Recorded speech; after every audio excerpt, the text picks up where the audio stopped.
พี่น้องแฟนคลับ FC ตอนนี้ก็สิ ลาที่จะไม่ได้ สอนเพลงให้ลูกสาวก่อนสิขึ้นเซ็กซ่ามื้อนี้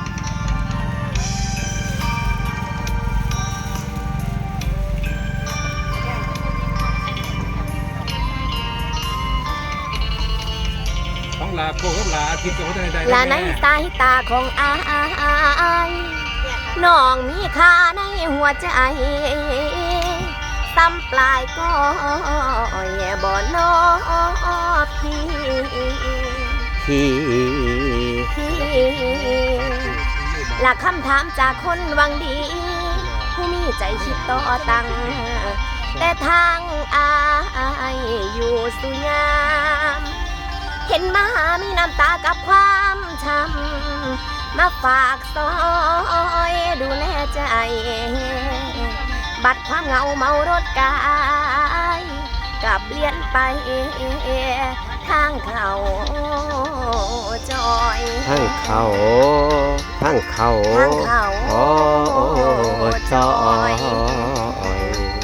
จอจานนู้นแล้วมันสิออกจอยจอย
ก่อนล่ำกว่านี้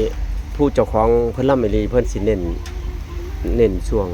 เล่นเสียงเกินนั่นบ่ค่ะเล่นช่วงเล่นเสียงช่วงเกินช่วงเล่นเสียงบ่ได้เล่นเสียงคือหมู่หั่นจัง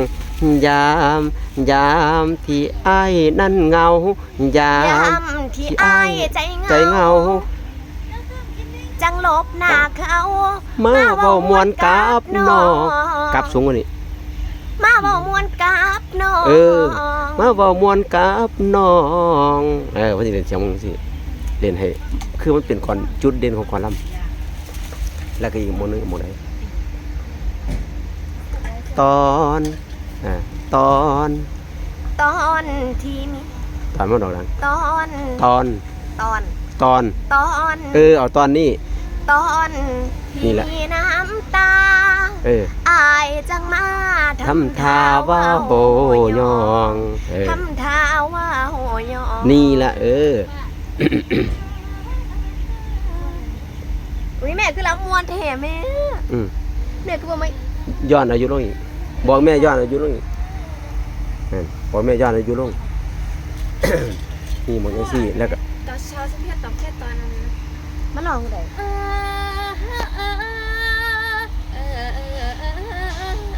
ช่วงเดือนมาลูก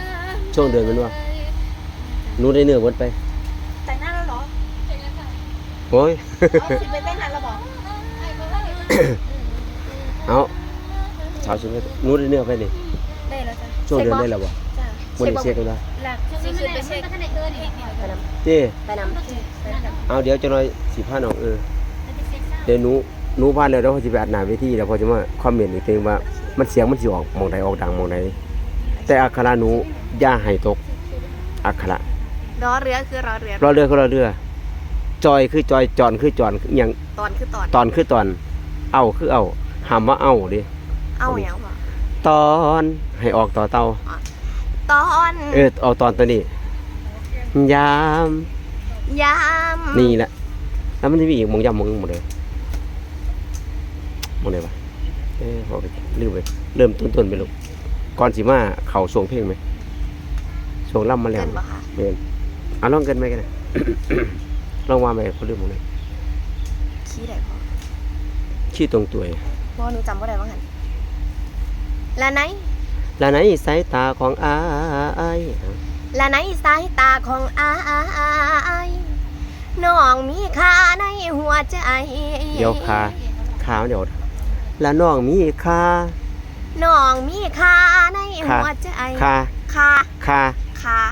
ค่าตัวนี้ น้องมีค่าในหัวใจ น้องมีค่าในหัวใจ น้องมีค่าในหัวใจ ซ้ำปลายก็ ซ้ำปลายก้อย ซ้ำปลายก็ ก้อย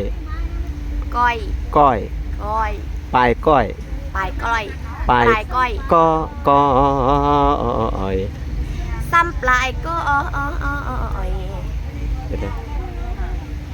ซ้ำปลายก้อยให้เสียงมันออกจากปากหนึ่งออกจากปาก ซ้ำปลายก็ เอาก้อยตัวนี้มาไหม ซ้ำปลายก็ นี่ละก้อยตัวนี้ละ บ่นอพี่พ่อมาได้ไถ นักบ่พ่อนักบ่ ไปเล่นก็บ่หนู นักระว่างก็ได้ ไปเล่นในพ่อไปเอาพร้อมของไผ่เพื่อน อ๋อ มืออื่นเพิ่นสูตรแม่นบ่ค่ะ มันจะ22บ่จุด หลักคำถามจากคนหวังดี ผู้มีใจคิดต่อตัง แต่ทางอายอยู่สุยามเห็นมามีน้ำตากับความช้ำมาฝากซอยดูแลใจบัดความเหงาเมารถกายกับเปลี่ยนไปทางเขาจอย ทางเขาจอย ให้ได้จังสิอย่าพอจะแบบเอาลงคลิปมาแรงอัดกัน คลิปนี้ฝากไว้ซ้ำนี้ค่ะ ฝากกดติดตามช่องพ่อพญาอาทิตย์ลำพืนออฟฟิเชียลค่ะ แล้วก็อย่าลืมกดไลค์กดแชร์คอมเมนต์กันเข้ามาค่ะว่าให้ตีชมมองใดเมื่อแรงเขาเริ่มเช็คซาวด์เป็นมือแรกสิพานหรือบ่พานก็ต้องติดตาม ช่องพ่อพญาอาทิตย์ลำพืนออฟฟิเชียลค่ะ โอเคครับคลิปนี้พอกันสั้นนี้ครับพี่น้องครับ